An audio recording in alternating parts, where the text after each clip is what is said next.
What if the same people who called you worthless suddenly needed you to save them from bankruptcy? What if your own family, the ones who mocked your dreams and crushed your spirit, came crawling back, begging for the fortune you built without them? This is exactly what happened to Clara Benson. The girl they forced to scrub floors at age 12 is now worth $3.2 billion. The daughter they called a failure just bought her childhood home. Not to live in it, but because she could. And the family that treated her like garbage? They're about to learn that karma doesn't just knock. It demolishes your front door. Have you ever been the family scapegoat? The one everyone blamed when money got tight? The child who worked while your siblings played? If you've ever felt invisible in your own home, this story will hit you right in the heart. Because Clara's journey from maid to mogul proves that sometimes the people who hurt you the most become your greatest motivation. But here's the twist that nobody saw coming. When Clara finally had the power to destroy the family that destroyed her childhood, she made a choice that shocked everyone. Even her billionaire husband couldn't predict what she would do. Hit that like button right now if you've ever been underestimated by the people who should have supported you most. 5 years ago, Clara Benson was scrubbing toilets in mansions while her own family laughed at her misery.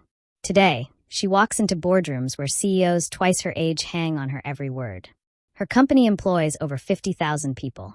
Her husband Julian Prescott owns 3 media empires. Together, they control more wealth than some small countries. But money wasn't the real victory. The real victory was watching her father, the man who pulled her out of school to become a servant, realize that his worthless daughter had become everything he never could be. The real victory was seeing her siblings, who used to mock her torn dresses and calloused hands, struggle to pay their rent while she donated millions to charity. Yet when the moment of truth arrived, when Clara held all the cards and could have chosen revenge, what she did instead will leave you speechless. Do you know someone who started with nothing and built everything? Have you witnessed a family completely reverse their opinion when success entered the room? This transformation didn't happen overnight. Clara's rise from poverty to power took 15 years of strategic moves, calculated risks, and one life-changing encounter with a mysterious billionaire who saw something in her that nobody else did. The day Julian Prescott first noticed Clara, she was wearing a stained uniform and carrying a tray of drinks. She was 20 years old, exhausted from working 3 jobs, and convinced her life would never change. He was a media mogul worth $8 billion who rarely spoke to household staff. That 30-second interaction would eventually make Clara one of the most powerful women in America. But getting there required Clara to overcome betrayal, humiliation, and the crushing weight of a family who wanted her to fail. She had to learn that sometimes the people closest to you are the biggest obstacles to your dreams. She had to discover that success isn't just about making money. It's about proving to yourself that you were never the problem. The most shocking part? When Clara finally confronted the family that broke her heart, she didn't just forgive them. She offered them something they never gave her, a real chance to change their lives. Some took it. Others proved they hadn't learned anything at all. Drop a fire emoji in the comments if you believe Clara should have helped her family. Drop a broken heart if you think they deserved nothing after what they put her through. By the end of this story, you'll understand why Clara Benson's name is whispered in business schools as the ultimate comeback story. You'll see how a girl with nothing built an empire that changed millions of lives. And you'll discover the one decision that proved Clara wasn't just successful. She was genuinely extraordinary. Are you ready to meet the maid who became a queen? Let's go back to where it all started. Maplewood looked like the perfect American town from the outside. White picket fences lined quiet streets. Children rode bicycles past corner stores, and everyone knew their neighbors' names. But perfection was just a mask that hid ugly truths, and for Clara Benson, those truths were about to destroy her childhood forever. The Benson family lived in a cramped house on Maple Street where the paint peeled and the front steps sagged under too much weight and too little care. Clara's father, Robert, had worked at the local factory for 12 years until corporate downsizing eliminated his position, along with 300 others. That pink slip didn't just end his career. It ended Clara's chance at a normal life. Robert dealt with unemployment the way many broken men do, by finding someone to blame. Clara, the youngest of 4 children, became his favorite target. While her older siblings, Michael, Janet, and Lisa, somehow avoided his wrath, Clara absorbed every ounce of his frustration and rage. "You eat too much," he'd growl when she reached for seconds at dinner. "You cost too much," he'd snap when she needed new shoes. "You're the reason we can't get ahead," became his favorite accusation, as if a 12-year-old girl controlled the family's financial destiny. Clara's mother, Margaret, was supposed to be her protector. Instead, she became an enabler who turned away when Robert's verbal attacks escalated. Margaret had her own fears about money, her own shame about their circumstances, and sacrificing Clara seemed easier than confronting her husband's cruelty. The siblings sensed the power dynamic immediately. Michael, 17 and desperate to seem mature, joined his father's attacks with cruel teenage precision. "At least I'm not the family disappointment," he'd whisper when their parents weren't listening. Janet and Lisa, twins who shared everything except compassion, created elaborate games where Clara played the servant while they pretended to be princesses. But the real nightmare began the day Robert announced his solution to their money problems. "Clara's going to work," he declared over breakfast, his voice carrying the finality of a judge delivering a sentence. "The Hendersons need a maid, and they're paying decent money. She starts Monday." Clara's fork clattered against her plate. "But what about school?" Robert's laugh was bitter and cold. "School's a luxury we can't afford. Besides, you're not smart enough for college anyway. Might as well learn to clean houses. It's probably all you'll ever be good for." 12-year-old Clara felt her world collapse. While her siblings would continue their education, continue their friendships, continue their childhoods, she would scrub floors and wash dishes for strangers who looked at her like she was invisible. The Hendersons lived in a mansion on the wealthy side of town, where manicured lawns stretched behind iron gates and luxury cars sat in circular driveways. Mrs. Henderson, a woman who wore her jewelry like armor, handed Clara a gray uniform that smelled like industrial detergent and showed her to the servants' quarters. "You'll work 6 days a week," Mrs. Henderson explained in a voice that suggested Clara's presence was barely tolerable. "Cleaning, laundry, serving meals when we have guests. You'll eat after the family finishes, and you'll speak only when spoken to. Break anything valuable, and the cost comes out of your pay." The work was backbreaking for someone Clara's age. Her small hands bled from harsh cleaning chemicals. Her back ached from hours spent scrubbing bathrooms and mopping floors. Her feet developed blisters from standing all day in shoes that never fit properly.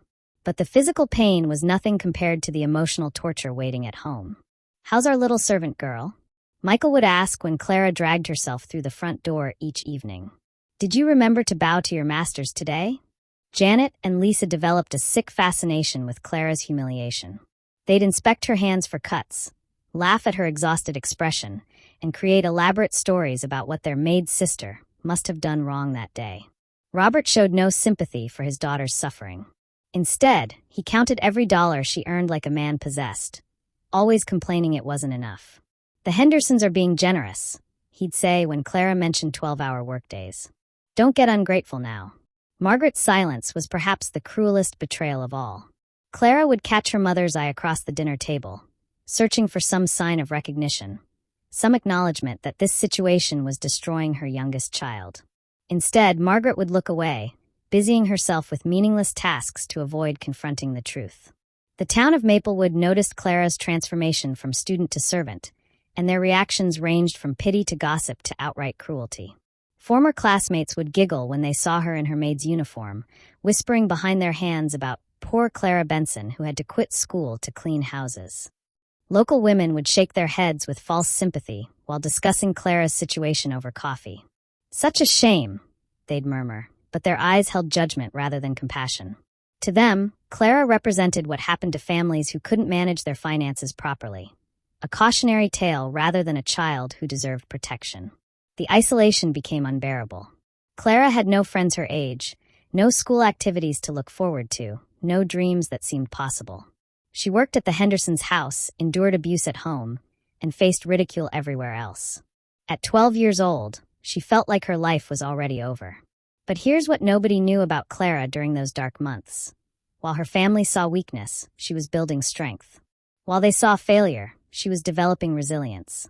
While they saw a servant, she was learning lessons that would one day make her unstoppable.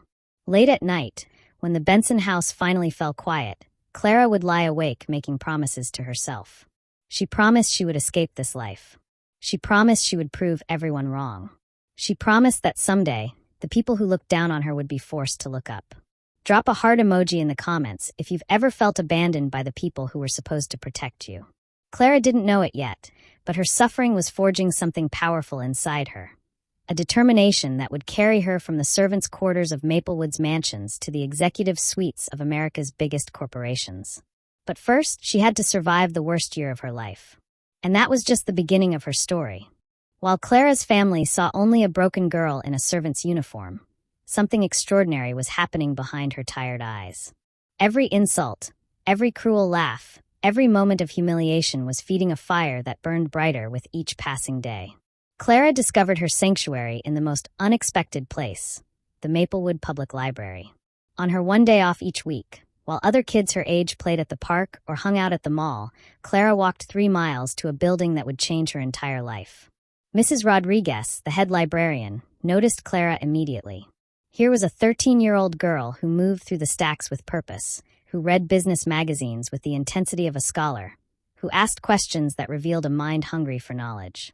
"What interests you today, sweetheart?" Mrs. Rodriguez asked during Clara's 3rd visit. Clara hesitated before answering. Nobody had called her sweetheart in months. "I want to learn about successful people," she finally whispered. "People who started with nothing and built something big." Mrs. Rodriguez smiled and led Clara to a section she'd never noticed before. Biographies of entrepreneurs, innovators, and leaders who'd overcome impossible odds. That day, Clara checked out books about Oprah Winfrey, Howard Schultz, and Sarah Blakely.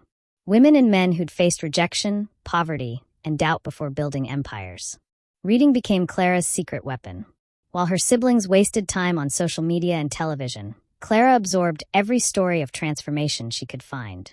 She learned about market analysis from business journals that adults twice her age struggled to understand. She studied the psychology of leadership, the principles of innovation, and the strategies that turned ordinary people into billionaires. But knowledge alone wasn't enough. Clara needed to test her intelligence in the real world. At the Henderson mansion, she began observing everything with new eyes.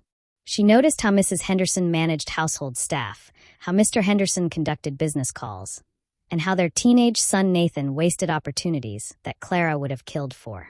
She studied their habits, their decision-making patterns, and their relationships with power. Clara started small. When Mrs. Henderson complained about constantly replacing household supplies, Clara suggested a bulk purchasing system that would save money and reduce waste. When the garden service failed repeatedly, Clara researched local alternatives and presented 3 better options. When guests complained about slow meal service, Clara redesigned the kitchen workflow to eliminate bottlenecks. Mrs. Henderson never thanked Clara for these improvements, but she implemented every single suggestion. More importantly, Clara gained something invaluable: proof that her ideas worked in the real world. The transformation wasn't just intellectual. Clara's physical strength grew from months of demanding labor. Her emotional resilience hardened like steel under constant pressure. Her problem-solving skills sharpened through daily challenges that would have broken most adults. While her family saw only a maid, Clara was developing the mindset of a CEO. She approached every task with strategic thinking. How could this process be improved? What did the customer really want? Where were the inefficiencies that smart solutions could eliminate? The contrast between Clara's secret development and her siblings' stagnation became more obvious every day. Michael had dropped out of high school and spent his time playing video games. Janet and Lisa barely passed their classes and showed no interest in anything beyond gossip and reality TV.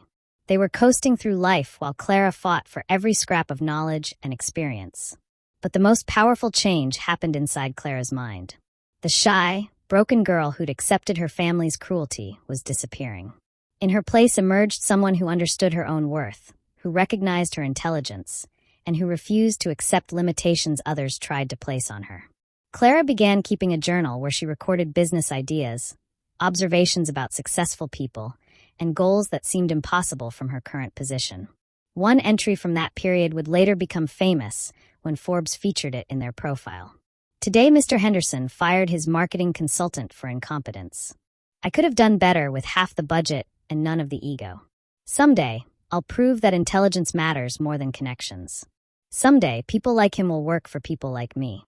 The library became Clara's university. She created her own curriculum, studying economics, psychology, technology trends, and international business. She read case studies of failed companies and successful startups, learning to identify patterns that separated winners from losers.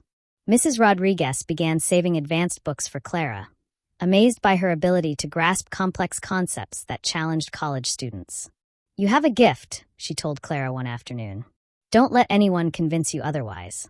Those words became Clara's armor against her family's constant attacks.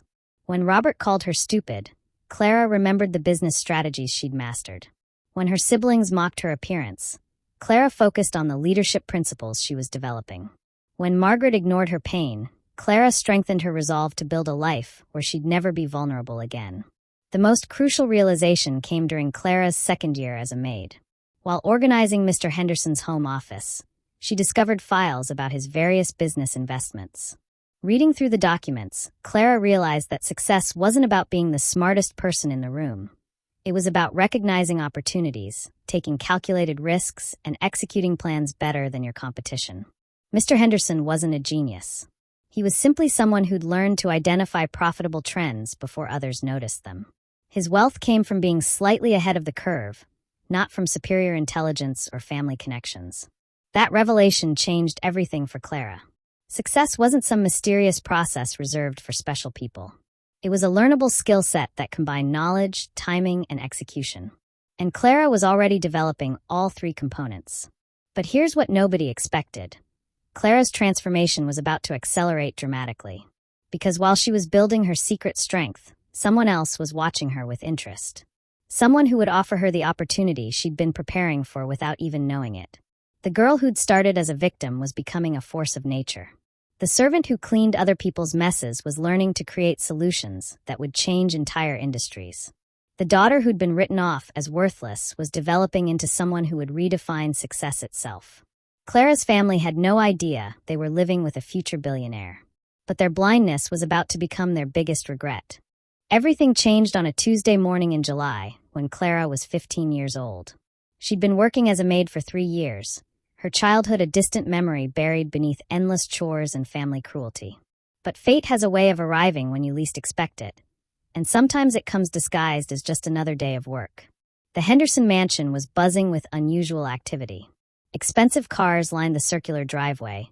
Men in $1,000 suits walked through rooms Clara had cleaned that morning. And Mrs. Henderson was more demanding than usual about every detail being perfect. "We're hosting Mr. Julian Prescott today," Mrs. Henderson announced to the staff, her voice trembling with barely contained excitement. "He's considering a business partnership with my husband. Everything must be flawless."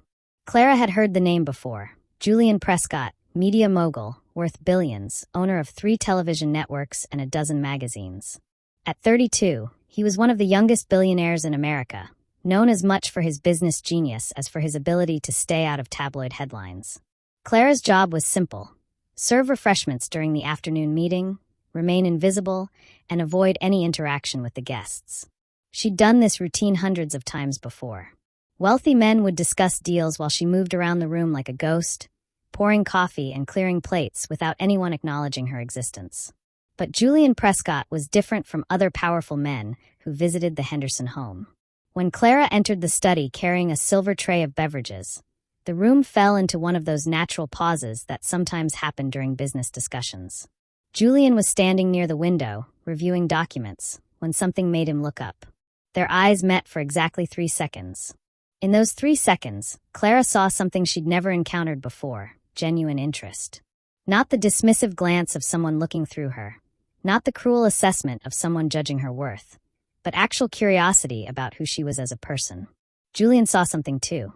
While other adults looked at Clara and saw only a young maid in a gray uniform, Julian noticed the intelligence in her eyes, the careful way she moved through the room, and the quiet confidence that seemed unusual for someone her age and her position.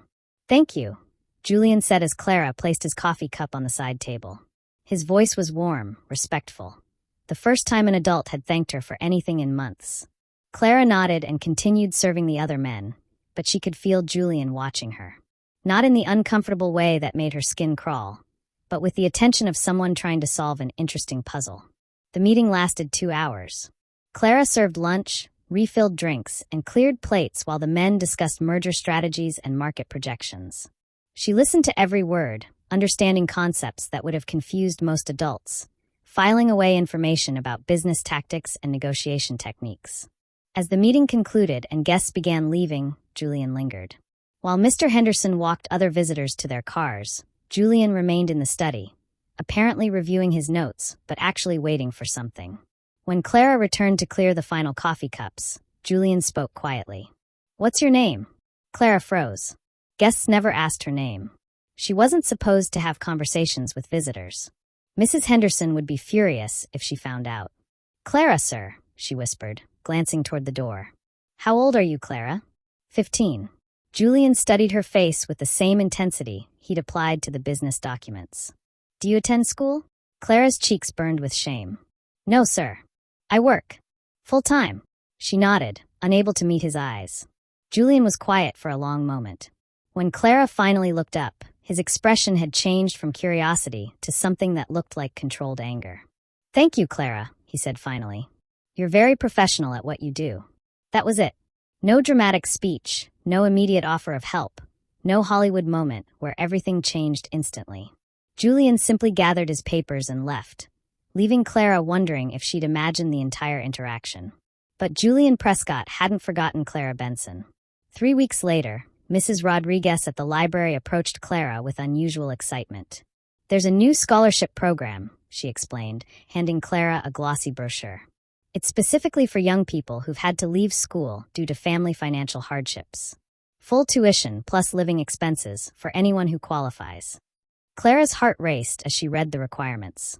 The program was looking for students who demonstrated exceptional potential despite difficult circumstances. Applicants needed to write essays about their goals, submit reading lists to prove self-education, and complete interviews with selection committees. "The deadline is next week," Mrs. Rodriguez continued. "I think you should apply." Clara wanted to believe it was possible, but 3 years of disappointment had taught her to protect herself from hope. "Programs like this don't choose people like me," she said quietly. "This one might be different," Mrs. Rodriguez replied with a knowing smile. Clara spent the next week crafting her application with the same intensity she brought to everything else. She wrote about her business ideas, her self-education journey, and her determination to build a company that would help other young people escape poverty. She submitted reading lists that included advanced economics texts and leadership biographies. She prepared for interviews by practicing responses to every possible question. When the acceptance letter arrived 2 weeks later, Clara read it 3 times before believing it was real. Full scholarship to Jefferson University's business program. Room and board included. Transportation provided. Everything she needed to escape Maplewood and build the future she'd been dreaming about. The Benson family's reaction was predictably awful. "You'll just fail and come crawling back," Michael sneered. "College is wasted on people like us," Robert declared. "You'll be back cleaning houses within a year." Margaret said nothing, as usual. But Clara's acceptance letter was already signed, her bags were already packed, and her mind was already focused on the next phase of her transformation. She was leaving behind the family that had tried to break her spirit and entering a world where intelligence mattered more than circumstances. Comment believe, if you think Clara should take this chance, even if her family thinks she'll fail. What Clara didn't know was that Julian Prescott had quietly funded the scholarship program after their brief encounter. He'd seen something in a 15-year-old Maid that even she didn't recognize yet, the spark of someone destined to change the world. The girl who'd started as a victim was about to become a force of nature. And her real story was just beginning. Walking onto Jefferson University's campus felt like stepping into another dimension. Clara had never seen buildings so grand, lawns so perfectly manicured, or students who moved with such casual confidence. These young people wore clothes that cost more than Clara's family spent on groceries in 3 months. They spoke about spring break trips to Europe and summer internships at Fortune 500 companies like these opportunities were birthright rather than privilege. Clara's roommate, Ashley, was everything Clara wasn't: wealthy, connected, effortlessly social. Ashley's father owned a chain of hotels, her mother served on charity boards, and her biggest concern was choosing between 2 luxury cars her parents had offered to buy her for graduation. "Where are you from?" Ashley asked during their first conversation, unpacking designer luggage while Clara arranged her few belongings in a single drawer. "Small town," Clara replied carefully. "You probably haven't heard of it." Clara had made a decision during her bus ride to campus. Nobody would know about her past. No one would learn about the maid's uniform, the family cruelty, or the years spent scrubbing floors. At Jefferson University, she would reinvent herself completely. The academic workload that overwhelmed other freshmen felt manageable to Clara. Years of self-education had prepared her for advanced concepts, and her work ethic, forged through 3 years of brutal labor, made all-night study sessions feel routine. While classmates complained about difficult assignments, Clara attacked every project with laser focus. Professor Martinez noticed Clara immediately. In his advanced business strategy course, while other students struggled to grasp basic market analysis, Clara offered insights that belonged in graduate-level discussions. "Interesting perspective, Miss Benson," Professor Martinez said after Clara explained why a case study company had failed. "You seem to understand market dynamics at an intuitive level." Clara's analysis wasn't just academic theory. It was pattern recognition developed through years of observing successful and unsuccessful business decisions at the Henderson mansion. She'd seen Mr. Henderson make the same mistakes the textbook companies had made, and she'd learned to identify warning signs that others missed. But success in the classroom was only half the battle. Clara needed practical experience, real-world connections, and most importantly, money. The scholarship covered tuition and basic living expenses, but Clara wanted to graduate debt-free with professional experience that would separate her from other students. She found her first opportunity at Brennan and Associates, a consulting firm that hired students for data entry and research projects. The pay was modest, but Clara wasn't interested in money. She wanted access to real business operations. Within 2 weeks, Clara had revolutionized the firm's filing system, identified redundancies in their research process, and created a database that saved the company 15 hours per week. When senior partner David Brennan noticed these improvements, he called Clara into his office. "Did you reorganize our entire data management system?" he asked, scrolling through Clara's innovations on his computer. "Yes, sir. I noticed some inefficiencies and thought I could help." David stared at her for a long moment. "How old are you?" 18. "You're a freshman business student who's been here 2 weeks, and you've solved problems that have frustrated our senior analysts for months." Clara remained silent, unsure whether she was about to be praised or fired. "I'm promoting you to junior consultant," David continued. "Triple salary, real project responsibility, and direct access to client meetings. Don't make me regret this decision." The promotion changed everything for Clara. Suddenly, she wasn't just a student studying business theory. She was implementing strategies for real companies with real consequences. She learned to present to executives, negotiate with vendors, and manage projects worth hundreds of thousands of dollars. Her classmates noticed Clara's rapid advancement, but they attributed it to luck rather than skill. Ashley would roll her eyes when Clara left for work meetings while other students attended parties. "You're missing the best part of college," she'd complain. "These networking events matter more than your little job."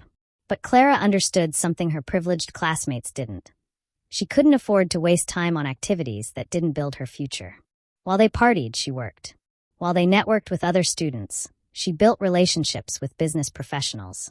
While they worried about social media followers, she focused on developing skills that companies would pay premium rates to access. The transformation wasn't just professional, it was personal. Clara's confidence grew with every successful project, every client presentation, every problem she solved faster than colleagues with years more experience. The shy maid who'd been afraid to speak was evolving into someone who commanded attention in boardrooms. But Clara never forgot where she'd come from. Late at night, when Ashley was out socializing and the dorm was quiet, Clara would call Mrs. Rodriguez at the library to share her progress. Those conversations reminded her that success wasn't just about personal achievement. It was about proving that intelligence and determination could overcome any circumstances. During Clara's sophomore year, everything accelerated again. Professor Martinez recommended her for an advanced internship program that typically accepted only graduate students. Brennan and Associates offered her a permanent position with equity options. Tech companies began recruiting her for summer programs that launched careers. Clara chose the path that would teach her the most, a rotation program at Prescott Media Group. When Clara saw Julian Prescott's name on her acceptance letter, she wondered if this was coincidence or something more intentional. The scholarship that had brought her to Jefferson University had never revealed its funding source. The opportunities that kept appearing seemed almost too perfectly timed. But Clara didn't waste time questioning her luck. She prepared to make the most of it.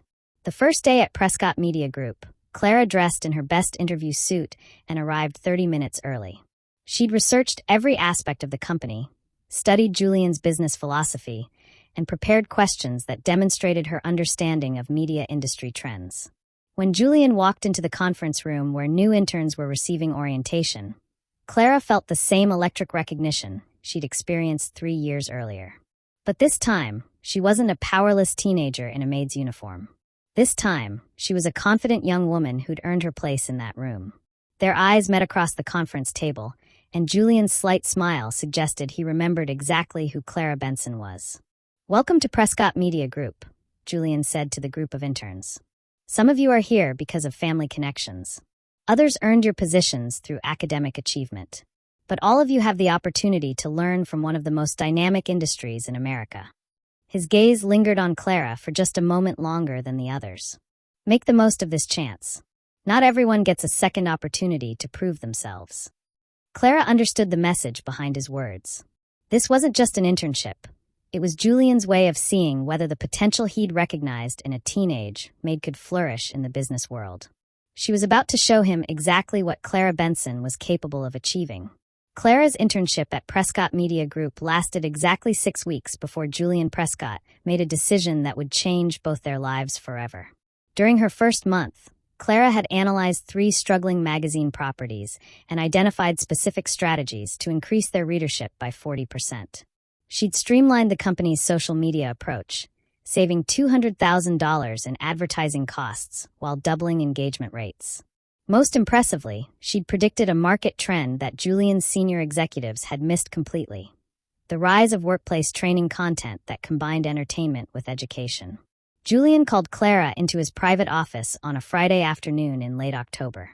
The autumn sun streamed through floor-to-ceiling windows overlooking the city where Clara had once only dreamed of working.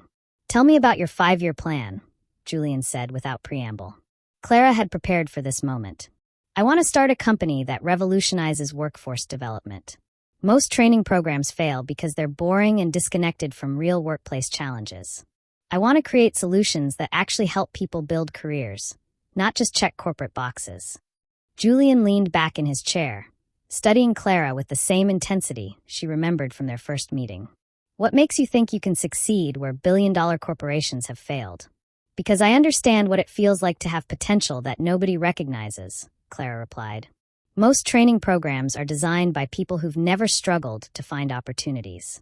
They don't understand the barriers that keep talented people trapped in bad situations." Interesting perspective. What would you need to get started? Clara's heart raced. Was Julian actually considering backing her idea? Initial funding for technology development, a small team of programmers and content creators, and access to companies willing to pilot the programs. How much initial funding? $2 million for the first 18 months. Julian was quiet for a long moment. Then he smiled, the first genuine smile Clara had ever seen from him. "I'll give you $3 million in office space in our technology incubator. But I have conditions." Clara could barely breathe. "What conditions?" "First, you finish your degree while building the company. Education matters, even when you're already smarter than most graduates. Second, you accept my mentorship. I'll meet with you weekly to review progress and provide guidance. Third, you maintain majority ownership. This is your company, not mine." 6 months later, Clara was running SkillBridge Technologies from a converted warehouse space that buzzed with creative energy. Her team included former Google programmers, Disney content creators, and HR professionals from Fortune 500 companies. Together, they were building something that had never existed before: workplace training that people actually wanted to use. The company's first product was a mobile app that taught leadership skills through interactive scenarios based on real workplace situations. Instead of boring lectures about management theory, users navigated challenging employee conflicts, budget crises, and team dynamics that felt authentic because Clara had experienced similar situations during her own rapid career advancement. SkillBridge launched its pilot program with 12 companies, including 2 that Julian had quietly recommended. Within 60 days, employee engagement scores improved by an average of 30%. Promotion rates increased by 25%, and client companies were asking for expanded programs. Clara's personal relationship with Julian evolved as naturally as her professional success. Their weekly mentorship meetings stretched into dinner conversations where business discussions mixed with personal stories. Julian shared his own struggles with building media empires, while Clara opened up about her journey from poverty to entrepreneurship. "You never talk about your family," Julian observed during one of their dinners. Clara's fork paused halfway to her mouth. She'd managed to avoid discussing her past for years, but Julian's direct question caught her off guard. "There's not much to say," she replied carefully. "We're not close." "That seems unusual for someone as loyal as you are." Clara looked up, meeting Julian's eyes. In that moment, she made a decision that surprised even herself. "They don't know about any of this," she admitted. "The company, the success, even college. As far as they're concerned, I'm still the failure who couldn't handle being a maid." Julian's expression shifted to something Clara couldn't quite read. "Why?" "Because proving them wrong matters more than having their approval." That conversation marked a turning point in their relationship. Julian began sharing more about his own complicated family dynamics, his struggles with isolation that wealth sometimes created, and his admiration for Clara's resilience. Clara found herself trusting Julian with stories she'd never told anyone: the cruelty, the rejection, and the determination that had driven her to succeed. Their romance developed slowly, built on mutual respect and genuine understanding. Julian wasn't interested in Clara because she was young and beautiful.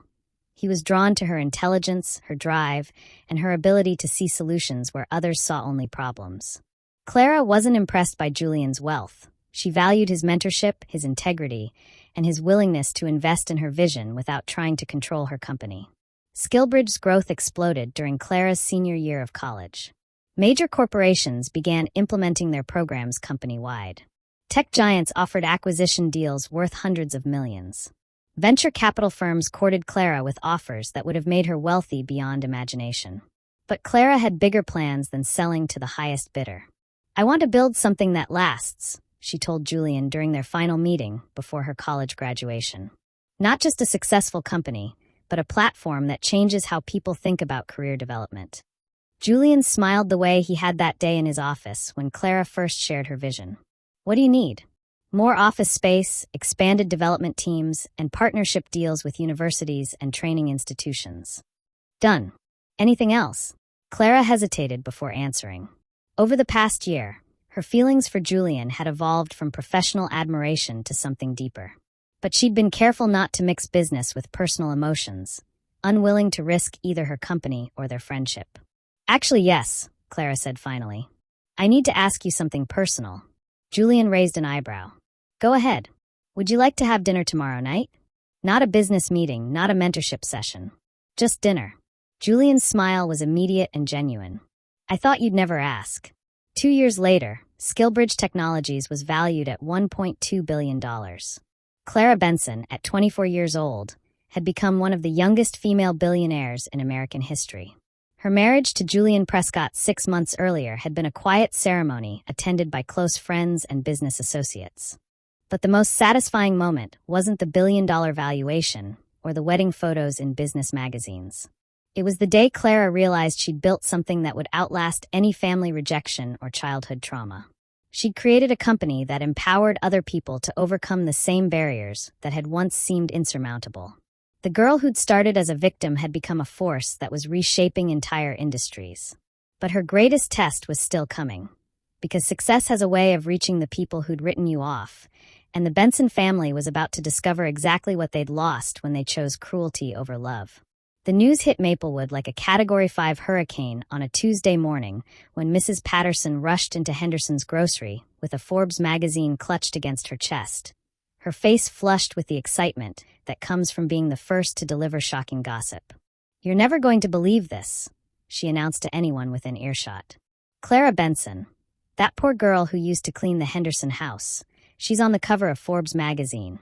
The magazine cover featured Clara in a tailored navy suit, standing confidently in her company's headquarters with the headline, "Maid T.O. Mogul: How Clara Benson Built a Billion-Dollar Empire from Nothing." Word traveled through Maplewood's narrow streets faster than wildfire. By noon, every coffee shop, barbershop, and corner store was buzzing with disbelief. Clara Benson? The same Clara who'd scrubbed toilets and washed dishes while other kids attended high school? The girl whose own family had treated her like a servant? At the Henderson mansion, Mrs. Henderson stared at the magazine article with growing horror. The piece detailed Clara's humble beginnings as household staff and quoted her saying, "I learned more about business management from observing unsuccessful leadership than any textbook could have taught me." Mrs. Henderson realized she was reading about herself, and the portrait wasn't flattering. But nowhere was the shockwave more devastating than at the Benson family home on Maple Street. Robert Benson sat at his kitchen table, the same table where he'd announced that 12-year-old Clara would become a maid instead of continuing school. The magazine lay open in front of him, and his hands shook as he read about his daughter's transformation from family scapegoat to business revolutionary. "This can't be real," Margaret whispered, peering over his shoulder at the photographs of Clara in boardrooms and at charity galas. "This is our Clara? The same girl who I called worthless," Robert finished, his voice hollow. "The same daughter I told wasn't smart enough for school." The article included a detailed timeline of Clara's rise. Full scholarship to Jefferson University, rapid advancement at Brennan and Associates, mentorship under Julian Prescott, the launch of SkillBridge Technologies, and her marriage to one of America's most eligible bachelors. Each milestone felt like a dagger to Robert's conscience. Michael, now 29 and still living in his parents' basement, read the article with growing panic. His failure sister had become more successful than he could ever dream of being. The girl he'd mocked for wearing a maid's uniform now employed 50,000 people and had been invited to speak at the World Economic Forum. Janet and Lisa, the twins who'd created games where Clara played their servant, discovered that their childhood victim had donated $10 million to educational programs for disadvantaged youth.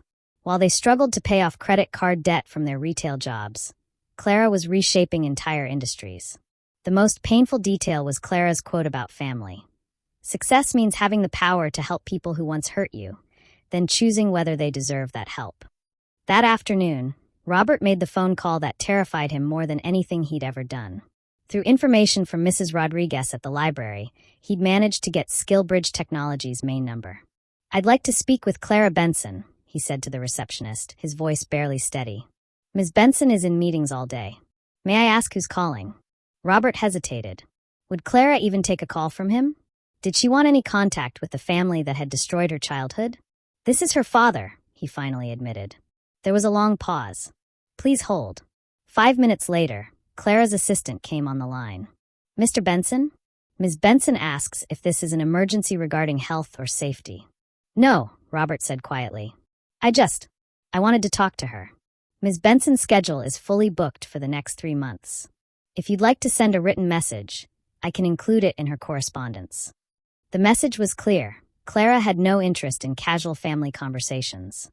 If Robert wanted to communicate with his billionaire daughter, he'd have to do it formally, like any other stranger seeking her attention.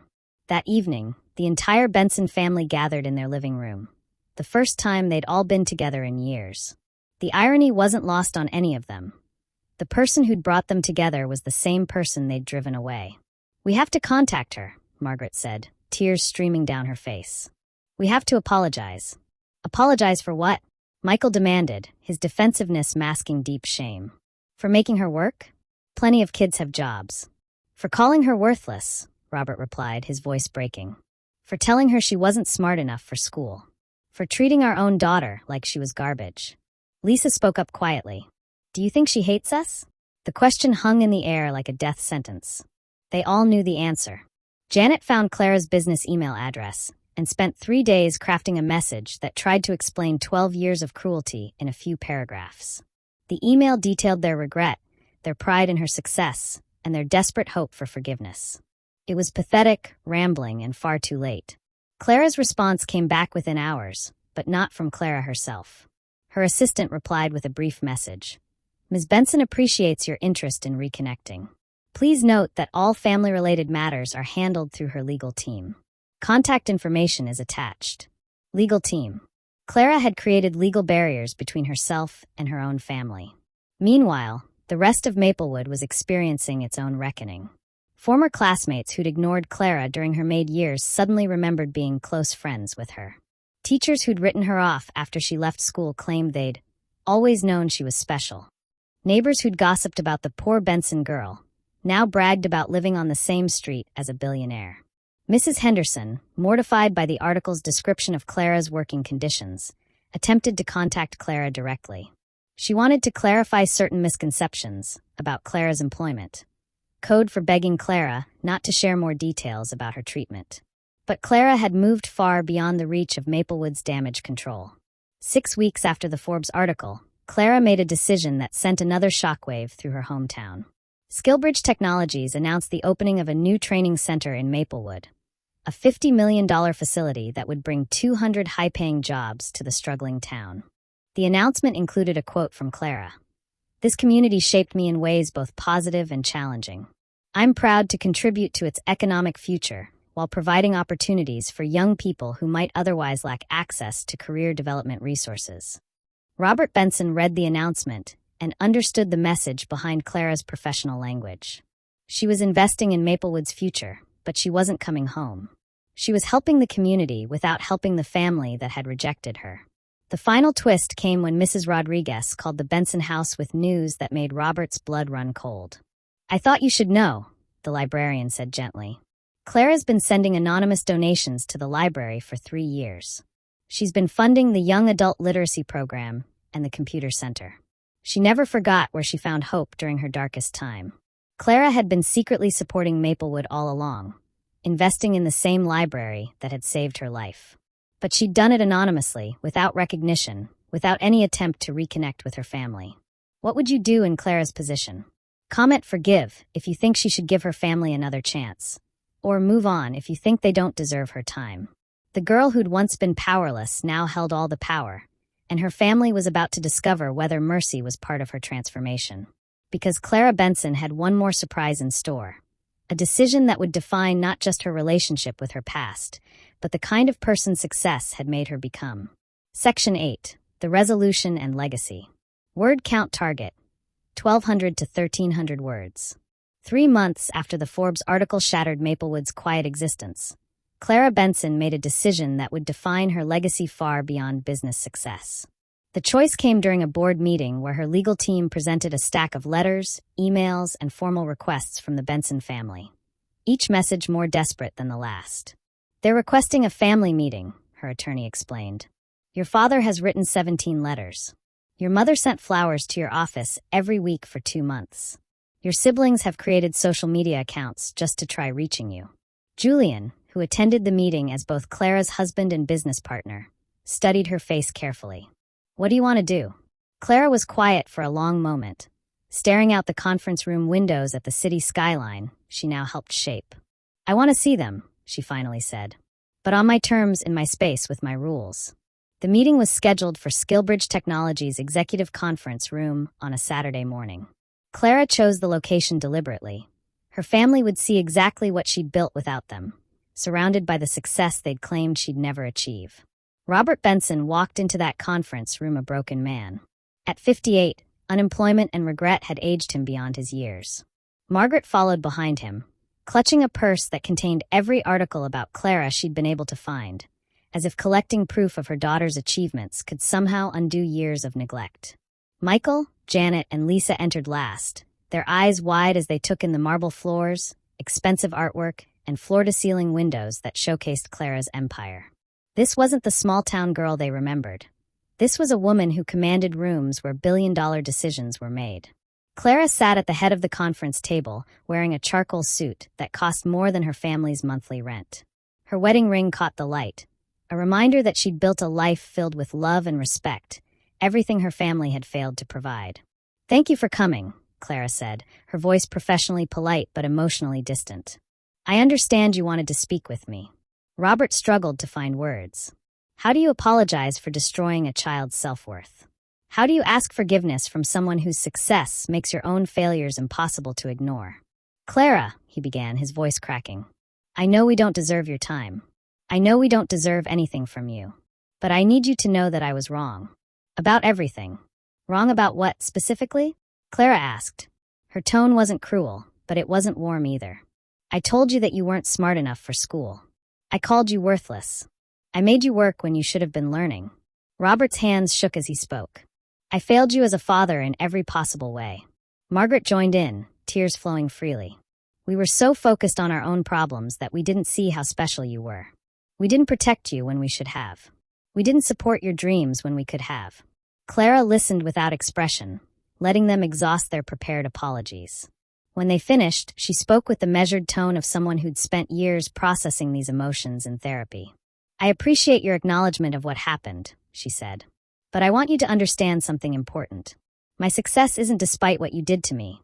It's because of what you taught me about resilience, determination, and the importance of proving yourself through actions rather than words. Michael shifted uncomfortably. So you forgive us? Clara's slight smile held no warmth. Forgiveness isn't something you earn through apologies, Michael. It's something I chose for my own peace of mind. I forgave you years ago because carrying anger was limiting my potential. The family exchanged hopeful glances, but Clara wasn't finished. However, she continued, forgiveness doesn't mean reconciliation. It doesn't mean pretending the past didn't happen. And it doesn't mean I owe you access to the life I built without your support. The words hit like physical blows. Margaret gasped. Robert's face crumpled. But I will offer you something, Clara said, opening a folder that contained documents her legal team had prepared. I'm creating opportunities for each of you to change your own lives. Not gifts, not handouts, but chances to prove you've learned from your mistakes. She slid papers across the table. Dad, there's a management position at our Maplewood facility. It requires completing a 6-month training program and demonstrating leadership skills you never developed. The job is yours if you can earn it. Robert stared at the offer, his hands trembling. Mom, I'm funding a nursing program at the community college. You always said you wanted to help people. Now you can prove it. Full tuition, but you have to maintain a 3.0 GPA and complete the clinical requirements. Margaret nodded frantically, clutching the paperwork like a lifeline. Michael, Janet, Lisa. There are entry-level positions at SkillBridge with advancement opportunities based on performance, not family connections. You'll work alongside people who earned their places through merit. You'll succeed or fail based on your own efforts. The siblings looked stunned. Clara was offering them chances they'd never deserved, opportunities to rebuild relationships through actions rather than apologies. I have conditions, Clara continued. First, no media interviews about our family relationship. My personal life remains private. Second, no expectations of special treatment or family privileges. You'll be evaluated like any other employees. Third, no contact with me outside of professional circumstances unless invited. She paused, letting the weight of her words sink in. Most importantly, understand that these opportunities exist because I chose to offer them, not because you deserve them. Some bridges can be rebuilt, but only if both sides are willing to do the construction work. Robert found his voice. Why? After everything we put you through, why give us anything? Clara's answer revealed the depth of her transformation. Because the little girl you broke grew into a woman who believes people can change if they're willing to do the work. Because success without the opportunity to lift others isn't real success. And because proving that kindness is stronger than cruelty is more satisfying than any revenge. 6 months later, the results were mixed but telling. Robert completed his training program and was performing adequately in his management role, though he struggled with the leadership responsibilities he'd never learned. Margaret thrived in nursing school, discovering a passion for helping others that gave her life new meaning. Michael failed within 3 weeks, unable to accept feedback or follow workplace protocols. Janet quit after 2 months, claiming the work was beneath her. But Lisa surprised everyone, including herself, by excelling in her role and earning a promotion based on genuine merit. Clara watched these outcomes with the satisfaction of someone who'd offered chances without expecting gratitude. She'd proven that success hadn't changed her fundamental character. She remained someone who believed in potential, even when others had given up on themselves. Today, Clara Benson's empire spans 6 countries and employs over 100,000 people. Her marriage to Julian continues to thrive as they build companies that empower others to overcome the barriers they once faced. Her philanthropic work has funded education programs, job training initiatives, and mentorship opportunities for disadvantaged youth worldwide. But perhaps her greatest achievement is the lesson she embodies for millions who followed her story. Your beginning doesn't define your ending. Your family's limitations don't determine your potential, and success is measured not just by what you build for yourself, but by how many others you lift along the way. The maid who became a mogul proved that the best revenge isn't cruelty. It's becoming so successful that cruelty becomes irrelevant. 5 years have passed since Clara Benson walked into that conference room and redefined what family reconciliation looks like. Today, she's not just a billionaire CEO. She's a symbol of what becomes possible when you refuse to let other people's limitations become your own. Clara's story didn't end with revenge or bitterness. It ended with something far more powerful. The choice to transform pain into purpose, rejection into resilience, and cruelty into compassion. She proved that the people who break you don't have to define you, but they might just become the fuel that launches you into greatness. The Benson family learned the hardest lesson of all, that love can't be demanded, respect can't be inherited, and forgiveness doesn't erase consequences. Some relationships can be rebuilt, but only when both sides commit to doing the construction work. But this isn't just Clara's story. It's a blueprint for anyone who's ever been told they weren't smart enough, strong enough, or worthy enough to dream big. Clara's journey from servant to CEO proves that your circumstances are temporary, but your potential is unlimited. The next time someone underestimates you, remember Clara scrubbing floors while reading business magazines. The next time your family questions your dreams, remember Clara building an empire while they counted her failures. The next time you doubt yourself, remember that the same girl they called worthless now changes lives across 6 continents. If Clara's story inspired you to never give up on your dreams, smash that like button right now. Drop a comment sharing your own comeback story. We want to celebrate your victories, big or small. Hit subscribe and ring that notification bell because next week, we're sharing another incredible transformation story that will leave you speechless. And if you know someone who needs to hear Clara's message of hope and determination, share this video with them today.